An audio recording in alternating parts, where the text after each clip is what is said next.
Hello, and welcome to today's Bible study. As always, I'd like to start with a quick breathing exercise. It's just going to be 3 deep breaths, so if you wouldn't mind doing that with me now, take a deep breath in and out, and in and out, and in and out. Fantastic. Now, after the deep breathing exercise, I like to play a quiet worship song, but I can't play it here for copyright reasons. So if you're watching on Facebook, just scroll down. And if you're watching on YouTube, if you go into the link of the description, you will find a link for quiet worship, and you can actually pause this video. I will give you permission to pause this video, go watch that video, go listen to it, and you can do your deep breathing. You can sway along to the rhythm of it. You can sing along to the lyrics if you know it. Whatever gets you into that meditative headspace, feel free to do that, okay? And then when you're done with that, you can come back here and watch the rest of the Bible study, okay? Sound like a plan? Great. So you can pause the video to do that right now. And you're back. I hope that was enjoyable for you. Anyways, so after quiet worship, I'm just gonna do this little pre-written prayer that I always do. Yes, okay. Well, anyways, I'm gonna do that now. God, thank you for bringing us all here tonight. Please guide my tongue and heart during this teaching, and guide everyone during the discussion and prayer time. Help us to be a reflection of your light by enlightening us to your ways with love, patience, and curiosity. We love you, God. Help us to love each other like you love us. In your name we pray. Amen. All right. I am very sleepy today. It was very busy today. So we're starting with a new translation today, which means I get to give you a little history lesson before we start. So we're going to be using the CEB, or the Common English Bible Translation. In 2008, 124 scholars from 24 different denominations, including Catholic and Reformed Jews, among other many Protestant branches, they all got together to create a translation they hoped would be easier for an average English speaker to understand. In their words, something that's at the same reading level of the USA Today. They try to strike a balance between dynamic and formal equivalence, with a lean towards dynamic. Dynamic meaning getting the general sense of a word or a modern equivalence for a translation, versus formal, which means literal word-for-word translations. After many edits, they published their translation in 2011. It's been praised for trying to be a bit less traditional and conservative and present more open-ended yet scholarly translations that include some gender-neutral or inclusive terms. It's also been criticized for taking gender-neutral terms too far, like calling Jesus the human one instead of Son of Man, and other such awkward and even inaccurate phrases, allegedly just for the sake of being progressive.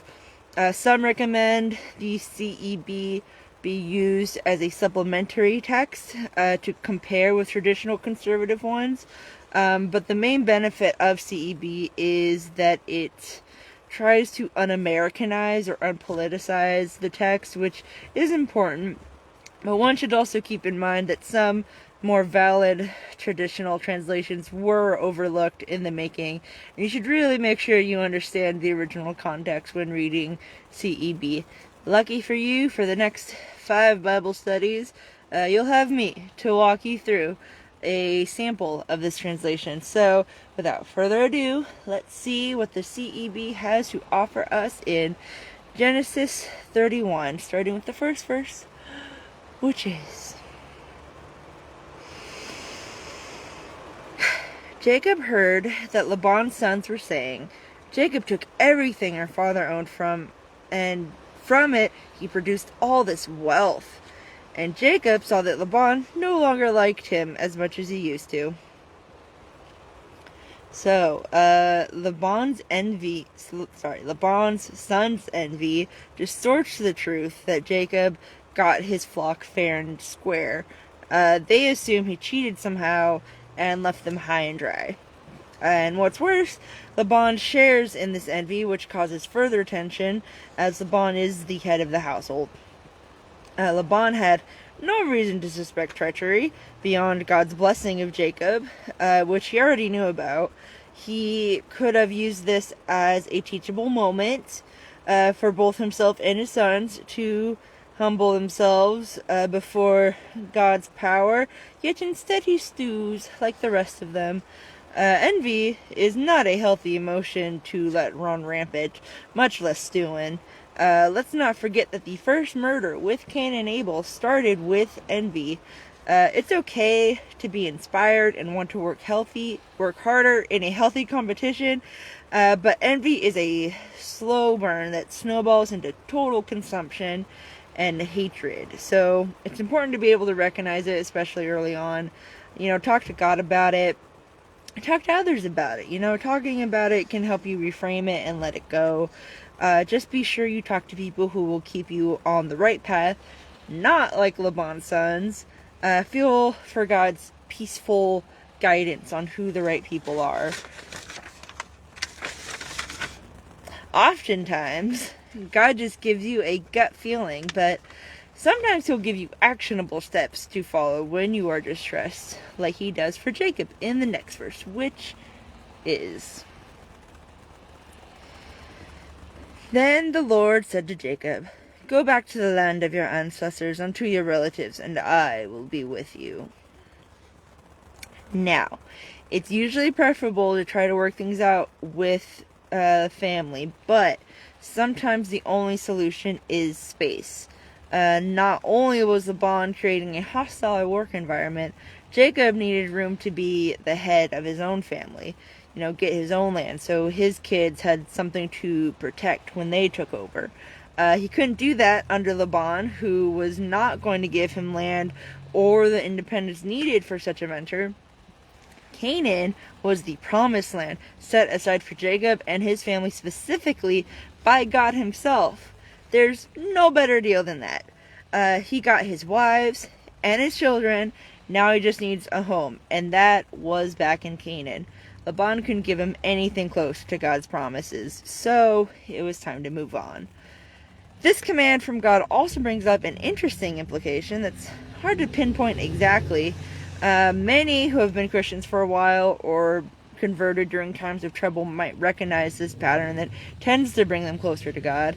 Or at least closer to the life God wants you to live. I don't know how you'd want to put that, but you think that you want something, you go after it, you get it, it's pretty great, but then you get to this fork in the road, and you're not sure if you should stay or go, and it's at that moment, everything falls apart, and leaving whatever you had seems like the only viable option, so you leave, and everything is good again.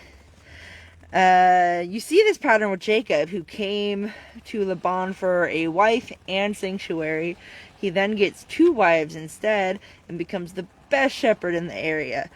He and his wives probably enjoy the safety and security Laban's property provides, but he also knows that he has to return to Canaan eventually.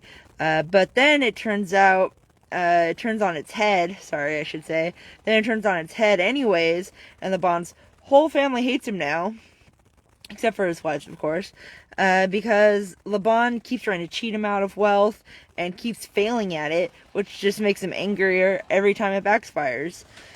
And besides the personal drama, Jacob can't be a fully independent man that can leave something for his kids if Laban keeps trying to take it all the time. So leaving seems like the obvious choice. The question is, though, how much influence did God have over the situation? You know, we often say God is all-powerful and in control of all situations, but we also have free will. So how much of this was Laban being an ass, and how much of this was God making him an ass so Jacob goes back to Canaan and helps God fulfill the covenant? The honest answer is we don't know exactly where that line is.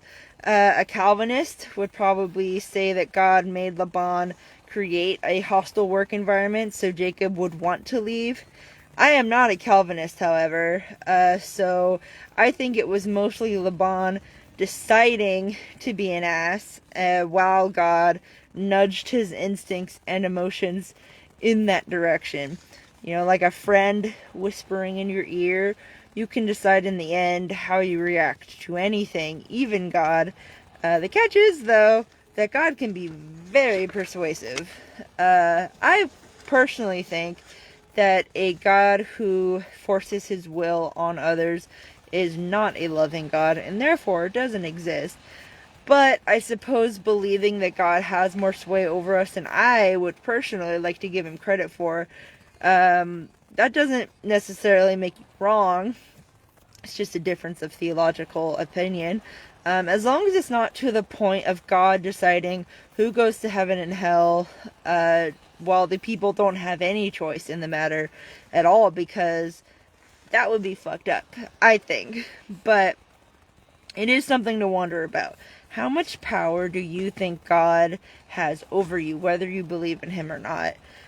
Feel free to let me know in the comments, but for now, let's move on to the next verse, which is... So Jacob sent for Rachel and Leah and summoned them into the field where his flock was, and Laban was not. He said to them, I am aware that your father no longer likes me as much as he used to, but my father's God has been with me. You know that I've worked for your father as hard as I could, but your father's cheated me and changed my payment 10 times. Yet God didn't let him harm me. If he said the speckled ones will be your payment, the whole flock gave birth to speckled young. And if he said the striped ones will be your payment, the whole flock gave birth to striped ones. God took away your father's livestock and gave them to me. When the flocks were mating, I looked up and saw in a dream that the male goats that mounted the flock were striped, speckled, and spotted. In the dream, God's messenger said to me, Jacob! And I said, I'm here. He said, look up and watch all the striped, speckled, and spotted males mounting the flock. Real quick. We're likely hearing about how God guided Jacob through the breeding process, possibly by giving him visions of which sheep had the recessive genes needed for whatever color Jacob desired. As we discussed in the last video, there is also a chance that God just, made whatever sheep were mating, just produce that kind of flock. It just, I don't know, it depends on how you interpret that. But more importantly, we're hearing Jacob give God credit for keeping Jacob and his family safe and prosperous. Now, it's healthy to recognize when God is giving you a bad time and trying to figure out what purpose it serves. But it's also great when you can recognize how God is moving in your life for the positive. It would have been easy for Jacob to say that he's just a really good shepherd, but he saw what God did for him, and now he wants to make his testimony known to his wives. More on this in a bit, but let's see what else God tells Jacob in the next verse, which is... I've seen everything that Laban is doing to you. I am the God of Bethel, where you anointed a sacred pillar and where you made a solemn promise to me. Now get up and leave this country and go back to the land of your relatives. So like a real man of God, Jacob consults his wife and about how God told him to go back to Canaan. So you really need to see what they had to say about it. I think husbands should take note of this, as they have a tendency to take their family in whatever direction they want and just expect their wives to follow along without giving them much say about it. not even like a heads up a lot of times. It's hard to know what Jacob would have done if his wives refused to leave, but even so, Jacob in this instance shows us what healthy and Christian communication is in a marriage. He's at least trying to talk about it with his wives. Even if you are of the complementarian persuasion, you should know the difference between true leadership and simple authoritarianism. Another thing to know about this speech is that Jacob lays out how Laban has cheated him, and we discovered Laban has switched the types of flock. He could have 10 different times, but because God was Team Jacob, his flocks were always in the majority and strong and healthy, no matter what Laban did. In a way, Jacob is making the case to his wives on why they should follow God instead of Laban, because God kept them safe and prosperous all this time, while Laban seems to be dead set on destroying them. Recall from an earlier chapter how Jacob mildly doubted God could get him through the wilderness to Laban's house, so he struck a deal with God in Bethel to ensure God would keep his word. God reminds him of where they started by calling himself the God of Bethel. God reminds him of this doubt and bargaining Jacob had with him, and how God had gotten Jacob this far, even better than Jacob could have hoped. God kept him safe and rich now too. The same God Jacob doubted in Bethel got him to this point, and he now wants him to go to Canaan, go back to Canaan. So if God got him to this point, God can likewise be trusted to bring Jacob and his family home to Canaan, safe and sound. And Jacob does trust God, having seen the evidence and believing it. But will his wives believe him and trust God as well? Let's find out in the next verse, which is: Rachel and Leah answered him, "Is there any share or inheritance left for us in our father's household? Doesn't he think of us as foreigners since he sold us and has even used up the payment he received for us? All the wealth God took from our father belongs to us and our children. Now do everything God told you to do." So Jacob got up, put his sons and wives on the camels, and set out with all of his livestock and all of his possessions that he had acquired in Padan Aram, in order to return to his father Isaac in the land of Canaan. So his wives believe him and give their okay to go back to Canaan. Yay! Especially after seeing how profitable Jacob was and how Laban seems to have squandered their inheritance with very little thought of them and ultimately lost what he had by messing with Jacob. These are Laban's daughters regardless, and they're bound to follow the money. Though I like to think they were also impressed with God and wanted to see what else he could do if they followed him, even if it was for selfish purposes. I can talk. At the very least, he got those two to agree on one thing, despite the rivalry, which is that their dad sucks. Now, Jacob's going to go back to Canaan, and I kind of wonder if God was perhaps filling in for his mother, who is likely dead by now. She could never tell him herself when to come back because her husband outlived her, so Esau was assumedly still mad about Jacob. So God stepped in and told Jacob when to come back for her. Now, God did a better job of it anyway, since he actually knew when Esau would get over it and could even protect them on their journey back. I wonder if Rebecca was able to watch them as a ghost or something and get closure for her favorite son, because that'd be nice, I think. I like to think that that's how that happened. But either way, let's see how Jacob and the fam make their exit in the next verse, which is: Now, while Laban was out shearing his sheep, Rachel stole the household's divine images that belonged to her father. Moreover, Jacob deceived Laban the Aramean by not sending word to him that he was leaving. So Jacob and his entire household left. He got up, crossed the river, and set out directly for the mountains of Gilead. Now, Jacob leaving without telling Laban makes sense. There's been a lot of tension. Laban is a notorious cheat. Jacob's not sure if he'll try to put up a fight or not. Even though it's very rude to leave without saying goodbye, especially if you're family, Jacob didn't want to risk a confrontation. Perhaps he should have consulted God about it first, or maybe he did, and this was his answer. It's hard to say one way or the other, so let's instead focus on this question: why did Rachel steal Laban's idols?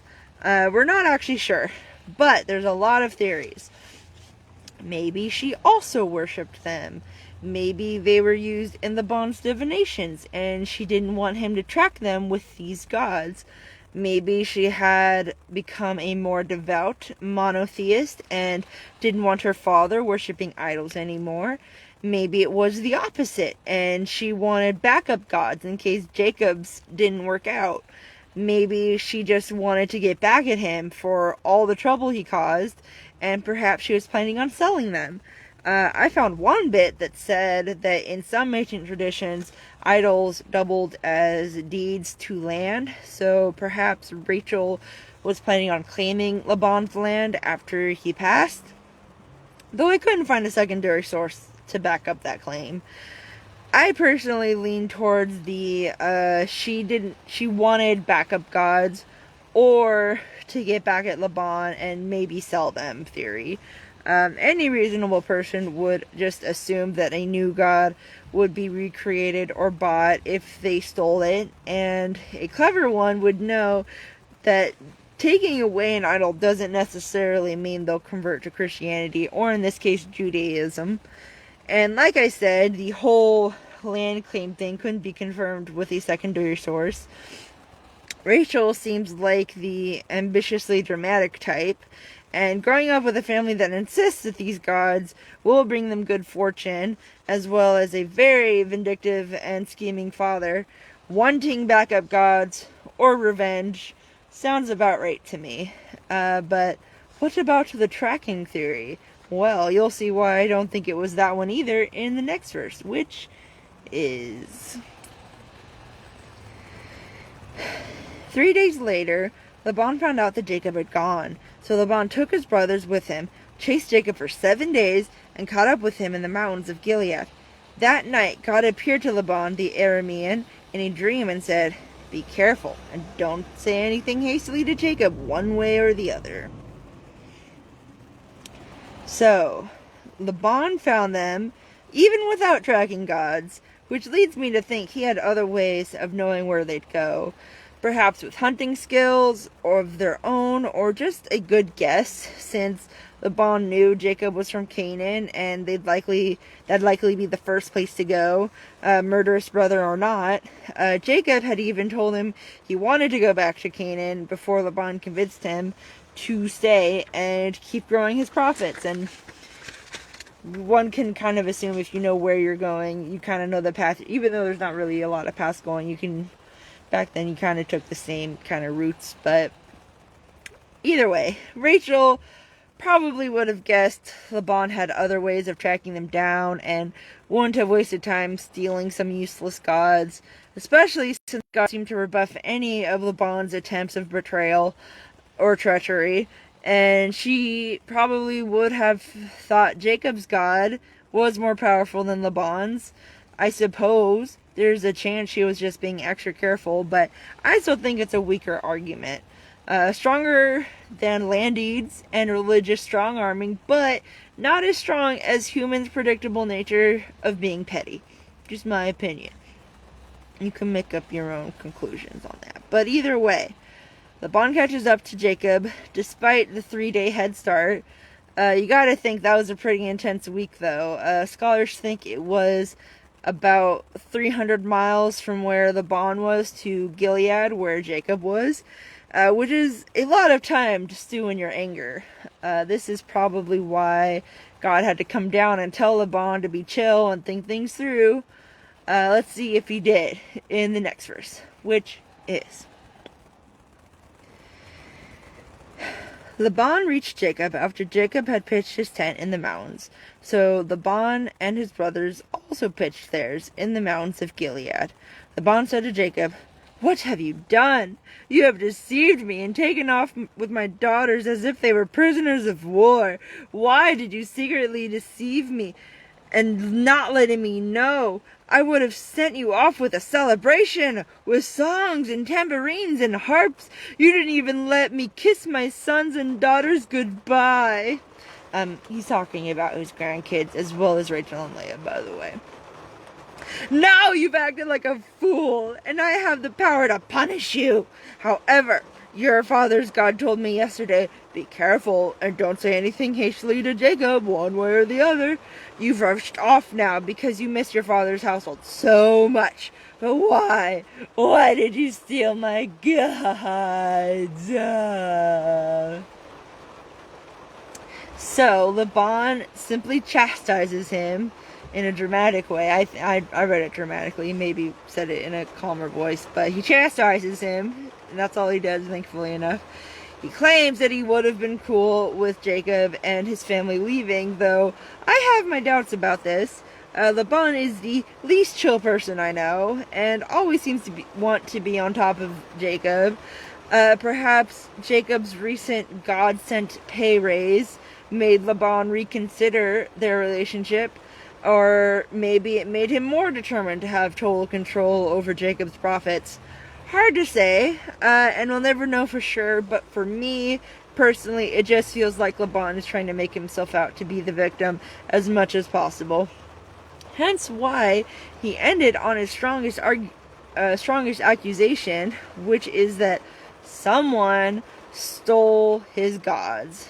You know, it's easy to say what you would have done without ever being presented with a choice, but stolen gods were tangible and practical, very hard to refute. So let's see how Jacob responds in the next verse, which is... I swallow my spit. Yeah, okay. Jacob responded to Laban, "I was afraid and convinced myself that you would take your daughters away from me. Whomever you find with your divine images won't live. Identify whatever I have that is yours in front of your brothers and take it." Jacob didn't know that Rachel had stolen them. Laban went into Jacob's tent, Leah's tent, and her two servants' tents, but didn't find them. So he left Leah's tent and went into Rachel's. Dun dun dun! So, Jacob is up front about being scared to tell Laban he was leaving, as most rational people would be. But Rachel doesn't have those same communication skills and did not inform Jacob that she had in fact taken Laban's gods, probably because she knew he wouldn't let her. Poor Jacob didn't even know he had condemned his favorite wife to death. Laban doesn't know this either.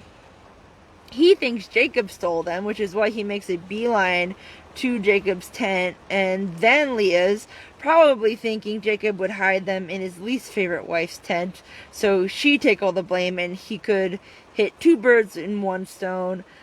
With one stone. I wrote that wrong. My bad. Anyways, two birds with one stone. He can take the heat off of him and get rid of his unloved wife.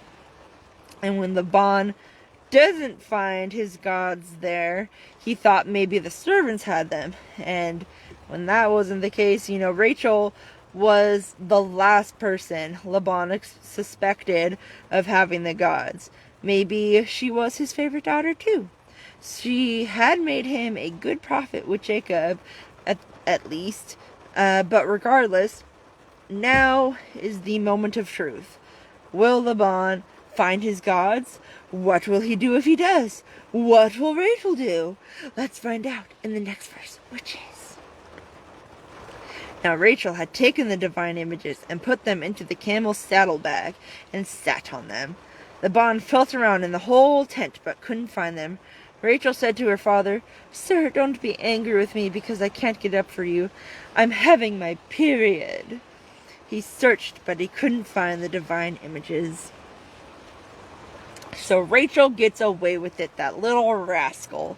She pulled the old period trick. Not even her dad would want to go near her, and hides the idols in her saddle pack, which could double as a seat during traveling in those days, so it wouldn't have been odd for her to be sitting on a saddle in her tent. Very, very clever girl. What's interesting about the aversion, though, is this took place well before Moses made it a law that women on their periods were considered ritually unclean, and no one else should touch them or they'd be ritually unclean too. If I'm remembering correctly, menstruating women had to be alone in a tent for a week, which honestly kind of sounds nice, especially in those days. No back-breaking chores or dealing with your obnoxious family, just hanging out in a tent for a week every month.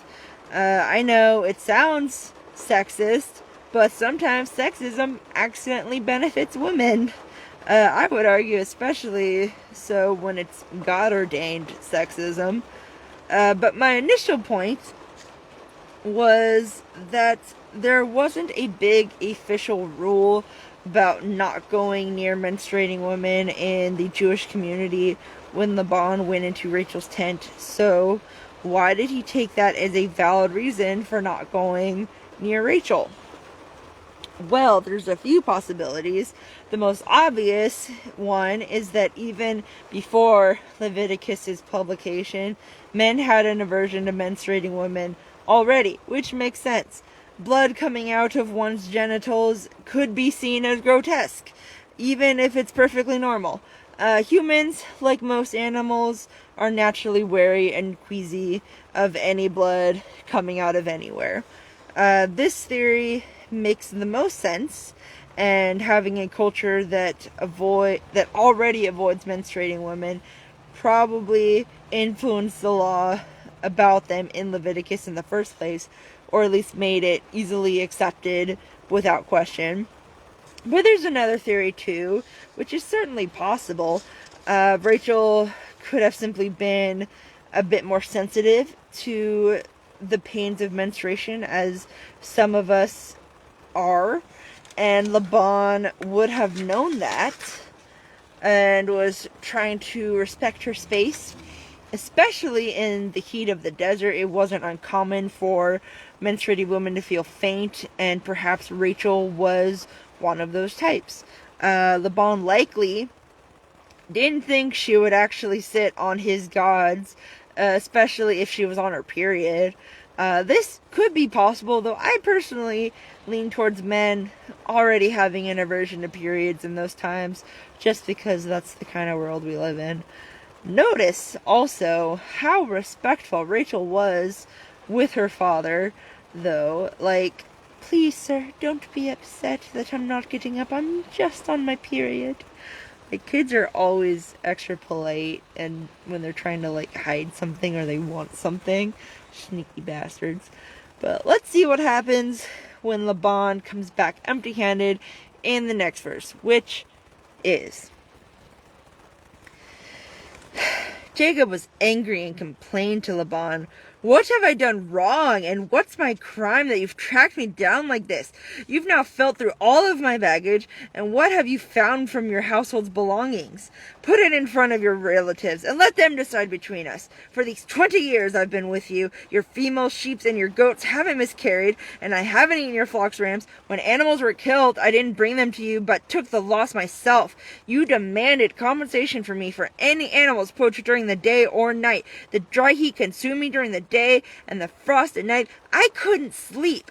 I've now spent 20 years in your household. I worked for 14 years for your 2 daughters and for 6 years for your flock, and you changed my pay 10 times. If my God of my father, the God of Abraham, and the awesome one of Isaac hadn't been with me, you'd have no doubt sent me away without anything.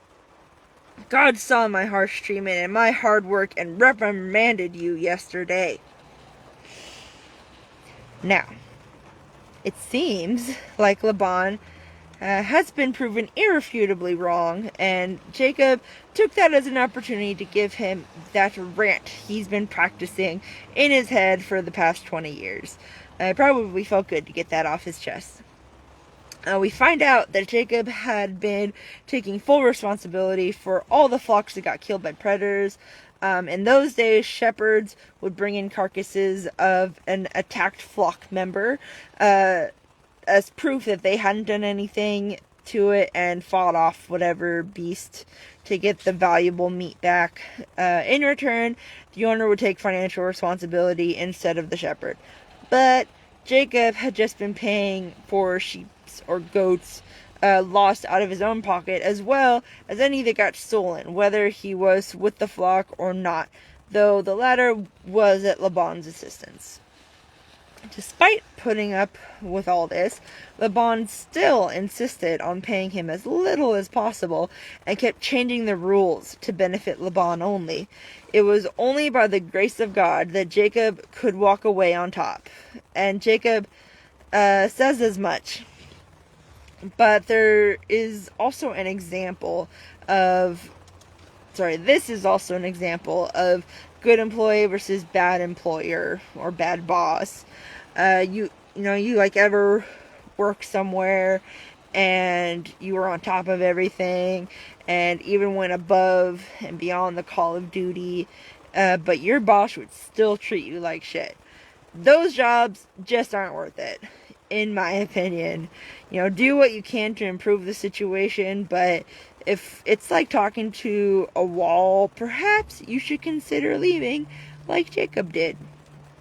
Christians are called to put others before themselves, but that doesn't mean letting yourself get taken advantage of. If God can say no and leave a dead cause, then so can you, I'm actually fresh off watching Fiddler Off the Roof movie for the first time, and I definitely vibed with Perchik. Watch it. It's a good movie. And don't let your employer oppress you, okay? Okay. Thankfully, I choked on my spit. Stupid spit.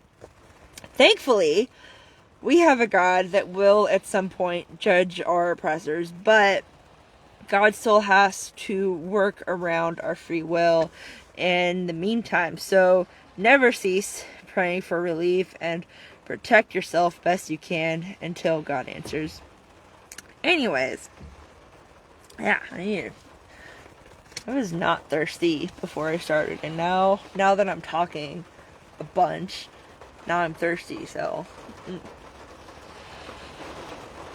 excuse me while I drink my delicious water. Anyways, let's see how Laban takes this backlash in the next verse, which is: Laban responded and told Jacob, "The daughters are my daughters, the children are my children, and the flock are my flocks. Everything you see is mine. But what can I do now about my daughters and their sons? Come, let's make a treaty, you and me, and let something be our witness." So Laban gets really defensive, probably because he just got yelled at by his son-in-law, who's been working for him for 20 years. Starts saying crazy shit like, "Everything you have is for me, all this is mine, even your wives and children." But my guess is he realized how crazy he sounded halfway through his rebuttal, and that he really doesn't have like a leg to stand on here, because he immediately pivots to, "But whatever, let's just call it truce." I can talk. This is like the proud man's way of avoiding an apology or losing an unwinnable fight. He can now feel like he got something out of that interaction, even if it's just his dignity. So he calls a truce. Oh my God. Let's see how that truce plays out in the next verse, which is: So Jacob took a stone Jacob took a stone, set it up as a sacred pillar, and said to his relatives, "Gather stones." So they took stones, made a mound, and ate there near the mound. Laban called it Jagar Sahadutha, but Jacob called it Gilead.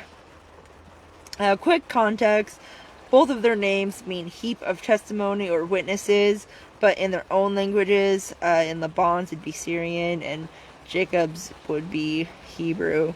Anyways, the verse continues. Laban said, "This mound is our witness today, and therefore he too named it Gilead." Oh my God. Therefore he too named it Gilead. He also named it Mitzpah, which I think is a fun thing to say. Mitzpah. Anyways, because he said, he called it Mitzpah because he said, "The Lord will observe both of us when we are separated from each other. If you treat my daughters badly and if you marry other women, though we aren't there, know that God observed our witness." Laban said to Jacob, "Here is this mound, and here is the sacred pillar that I've set up for us. The mound and the sacred pillar are witnesses that I won't travel beyond this mound, and that you won't travel beyond this mound, and this pillar to do harm. The God of Abraham and the God of Nahor will keep order between us." So Jacob gave his word in the name of the Awesome One of his father Isaac. Jacob offered a sacrifice on the mountain and invited his relatives to a meal. I just realized, so Jacob took a stone and set it up as a sacred pillar and said to his relatives, "Gather stones." But then later, Laban says, "Here is the sacred pillar that I've set up for us." That's silly. Laban is so silly. He's like, "Oh, I know I watched you make this pillar, but I'm going to tell you to your face that I've actually set up the pillar." Oh, Laban. Anyways, they create this monument to their peace treaty, so they'll remember not to fuck with each other if they ever go into each other's land again. Laban gives him the old, "You treat my daughters right or God's gonna smite you" speech. He probably would spite you too, but also smite you. They agree to call the mound Gilead, but Laban also calls it Mitzpah, which is Hebrew for watchtower. Hello, car. It's Hebrew for watchtower, supposedly a nod to how God will watch their actions and judge them. We're not sure if this is meant to be some kind of guilt trip or to show, it's like a show of suspicion towards each other, like how Catholics be doing, or if it's just a simple acknowledgement of God's power. But it's a little intimidating either way. There's also some debate as to whether Laban vowed in God's name or in his God's name, since the God of Nahor, his father, believed in both God and the gods. So it's hard to tell if Laban was making the point that they have the same God or different ones, and because of this, it's either like a super chill peace agreement or like a very tense ceasefire. Either we have the same God judging us, so let's be cool for his sake, or our gods will watch us, and if my God catches you slipping or vice versa, it's over. Either way, no one got killed needlessly, so that's always a plus. And Laban got to give his daughters and grandchildren a proper goodbye, which we shall see in its conclusion in the last verse, which is: "They ate together and spent the night on the mountain.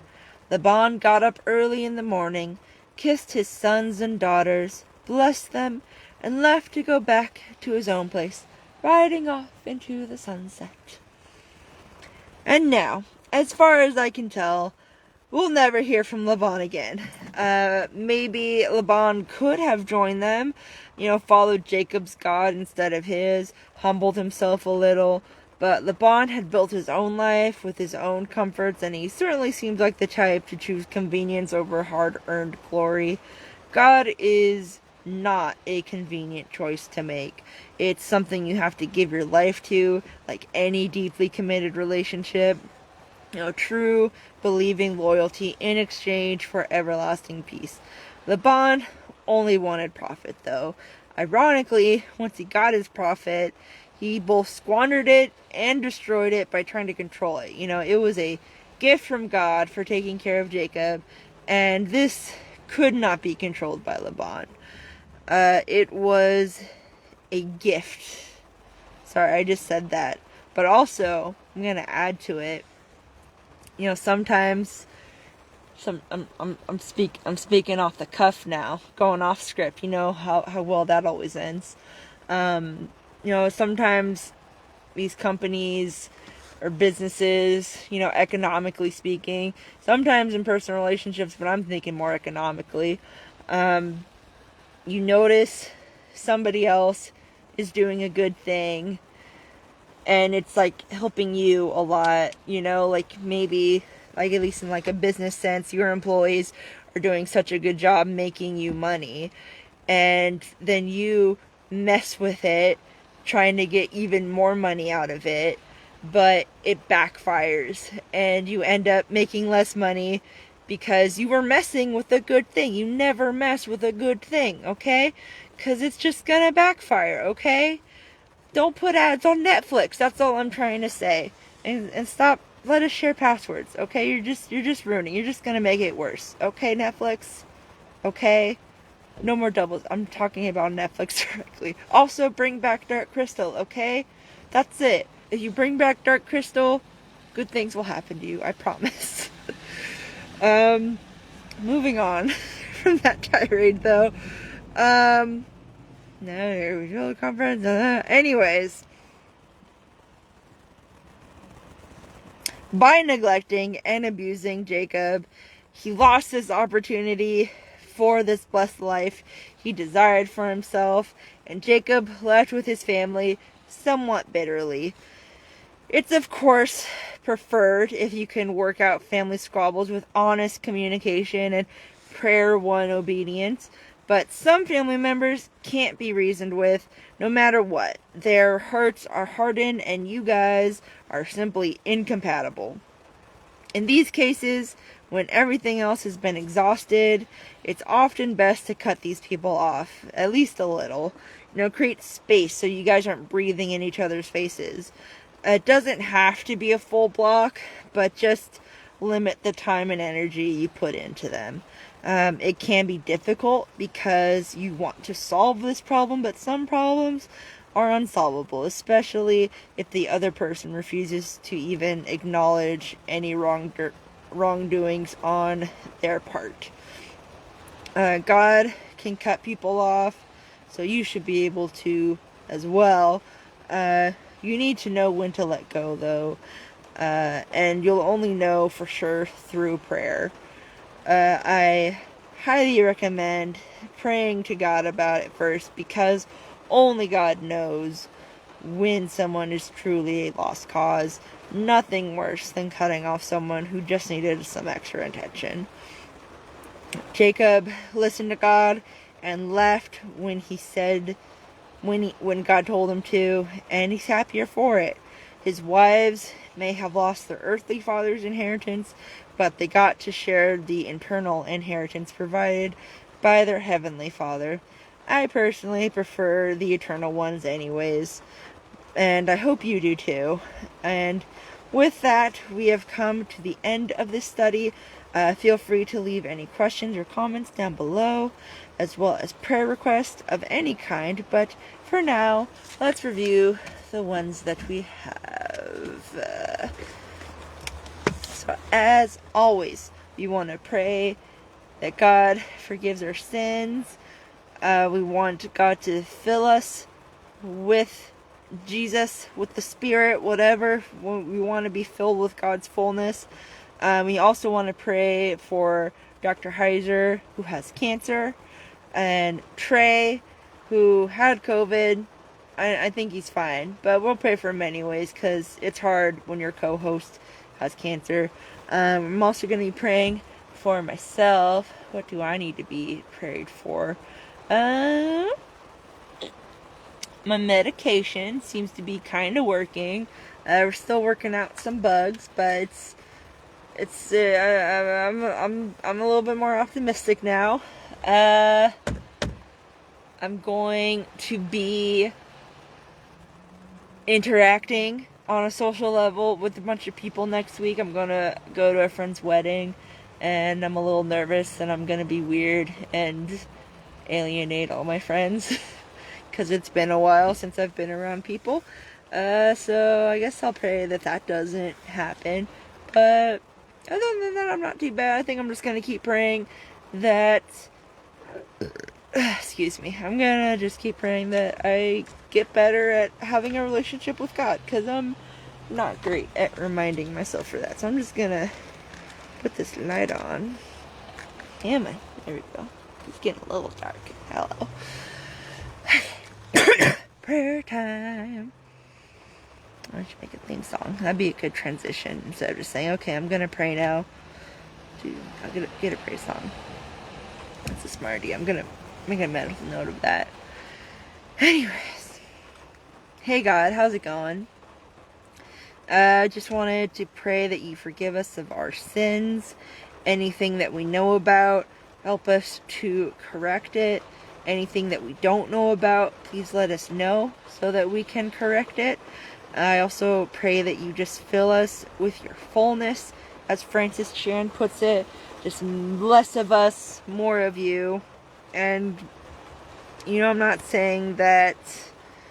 I think some people, they hear that, they think, oh, you just want to be like all exactly the same. But I think a lot of people don't understand how much diversity is within God himself.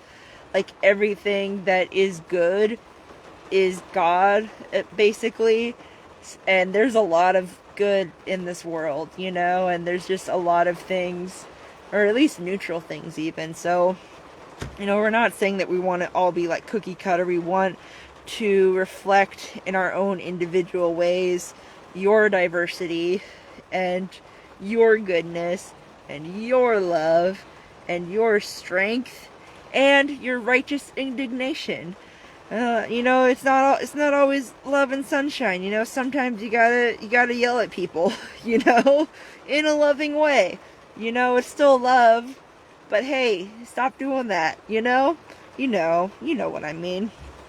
So just fill us with your wonderfulness and help us to get rid of the bad, the pettiness, the envy, the lack of communication, all of that. Get rid of that. We just want you in our bodies, okay? As Hillsong puts it, we are your temple. Make us holy, or however it is that they said it. You know what I'm trying to say. Anyways, I'd also like to pray for Dr. Heiser. I pray that his cancer treatments continue to help him not have cancer. I pray that he's able to beat the cancer, because it's awesome having Dr. Heiser around. But, we understand if that's not your plan. But we're just saying it is our strong preference that Dr. Heiser beats cancer. We're just putting that in the atmosphere. I'd also like to pray for Trey. He did have COVID. He might have long-term symptoms. But I think what he would like to know is just how to be a good friend for Dr. Heiser, how to support his friend, and not just support his friend, but support this thing that they've built together, this podcast. Just help him to know where to go with it, and same with Dr. Heiser, just help them to know where to go with it, where you want them to go with it. And I'd also like to pray for myself. I would like to pray that I have a good time at my friend's wedding, because socializing has become stressful recently, so that'd be cool. But more so, I'd like to have a good time with you, I guess you could say. I've just noticed I'm not great at remembering that you exist throughout my work day, work week, even the weekends. I'm just kind of like in my own world, trying to do the next thing that I have to do on my to-do list. So I just pray that you help me to remember that you exist, that you are there, that I'm meant to be keeping you at least in the back of my mind, if not in the forefront, and just help me to learn how to be closer to you. Help me to have like a deeper relationship with you. I'm trying to realize I do not have, I have like these attachment issues, and that probably translates not only to other people but also to you, God. So I just pray that you help me overcome that and help me to learn how to be close to people. Yes? Okay, cool. Well, that's about all I got. So thanks for listening as always, and amen to you, God. I hope you're having a good day also. But okay, amen. Okay. Wow, that's terrible lighting. But yeah, that's the end of the Bible study. Once again, feel free to leave a comment, prayer request, or a question. Not particularly in that order, but feel free to do that. I like to end on a loud worship song, something you can dance to, something you can get the heartbeat up, so we can end on a nice positive note. Can't play it here for copyright reasons, so if you're on Facebook, scroll up, and if you're on YouTube, go into the description, and you will see a description in the description, a link for the loud worship song, and it should be fun because it's only technically a worship song, but I think it counts. So I'm gonna make it count. Okay. Well, goodbye. See you next time. Bye. Let's see if I can do like a scary face. Bye.